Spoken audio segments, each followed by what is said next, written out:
तो आज का क्वेश्चन है लैंड लॉ का एक टॉपिक जोत का पट्टा, जिसको समर्पण और परित्याग दो टर्मिनोलॉजी में आपको बताना है। ठीक है। Hello students, welcome back to my class. तो चलिए शुरू करते हैं। जोत का पट्टा, समर्पण और परित्याग टर्मिनोलॉजी के थ्रू समझेंगे भी और आंसर भी फॉर्मेट कर लेंगे।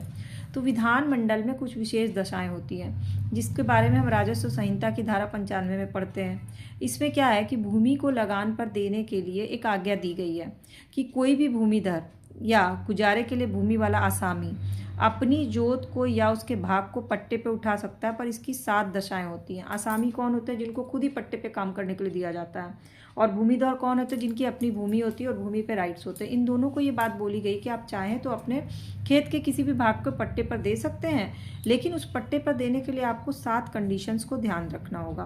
पहला, ऐसा व्यक्ति जो शारीरिक दुर्बलता के कारण खेती बाड़ी ना कर सकता हो, असमर्थ हो, तो वो अपनी जमीन किसी को दे सकता है पट्टे पे। ये बात था श्रीमती रेवती बनाम बोर्ड ऑफ रेवेन्यू का।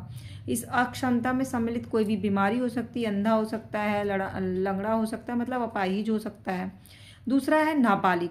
नाबालिग में वो माना जाएगा जिसके पिता मर चुके हैं और जिला जज की आज्ञा से ऐसा व्यक्ति जो पागल या जड़ घोषित किया गया हो, वो भी नाबालिग के उसमें आएगा, तो वो पट्टे पे दे सकता है।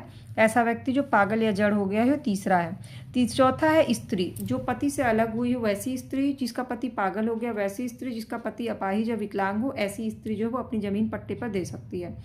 पांचवा है प्रतिरक्षा कर्मचारी, जो किसी भी रक्षा प्रणाली में काम कर रहे हैं, वायुसेना, पुलिस सेवा, वो अपनी जमीन, क्योंकि वो वहाँ गांव पे तो रहेंगे नहीं, तो अपनी जमीन पट्टे पे देके खेती करवा सकते हैं, कोई भी काम करवा सकते हैं।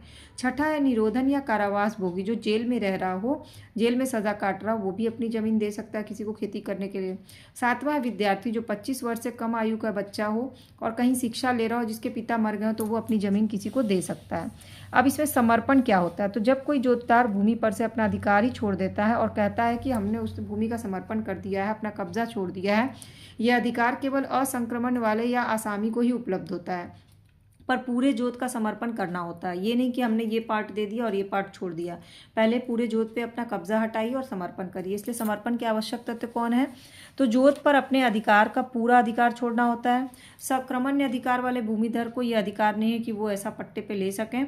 संपूर्ण जोत का समर्पण करना होगा, किसी एक भाग का नहीं। 1 अप्रैल से पहले करना होगा।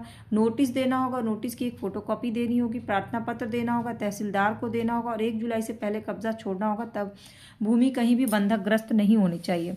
दूसरा आता है परित्याग। तो किसी भी भूमि से पूर्णतः हट जाना, उससे ओर से उस पर विचार ही छोड़ देना, इसको बोलते हैं परित्याग करना। तो जब किसी भूमि का परित्याग किया जाता है तो ये होता है कि भूमि किसी काम की ही नहीं है, इसलिए मैं इसका परित्याग कर रहा हूँ। परित्याग किसी व्यक्ति के पक्ष में या उसके हित के लिए, दोनों ही तरह से हो सकता है। जैसे कोई बंजर भूमि है तो परित्याग कर दिया, या कोई लोग होते हैं जो गाँव पूरी तरह से छोड़ के जा रहे हैं तो परित्याग कर देते हैं।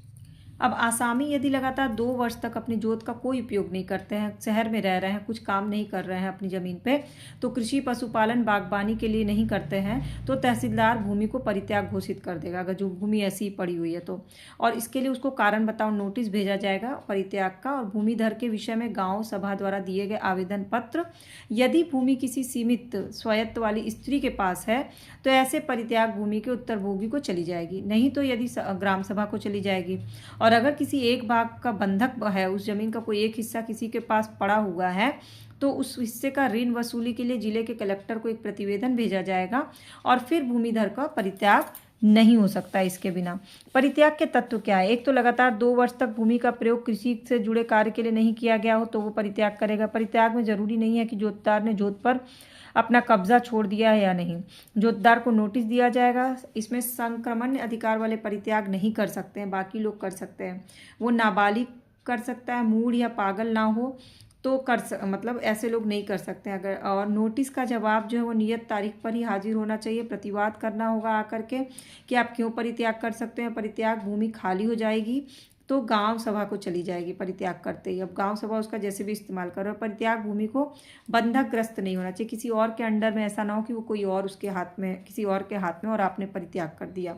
तो ओवरऑल परित्याग और समर्पण दोनों एक दूसरे से थोड़ा बहुत कनेक्टेड हैं, आसान तरीके से समझे तो, और इम्पॉर्टेंट भी है इसको जानना। तो अगर क्लास अच्छी लगी होगी तो लाइक, कमेंट, शेयर कर दीजिएगा, और सारी क्लासेस चैनल के प्लेलिस्ट पे अपलोड है, उसको ज़रूर देख लीजिएगा।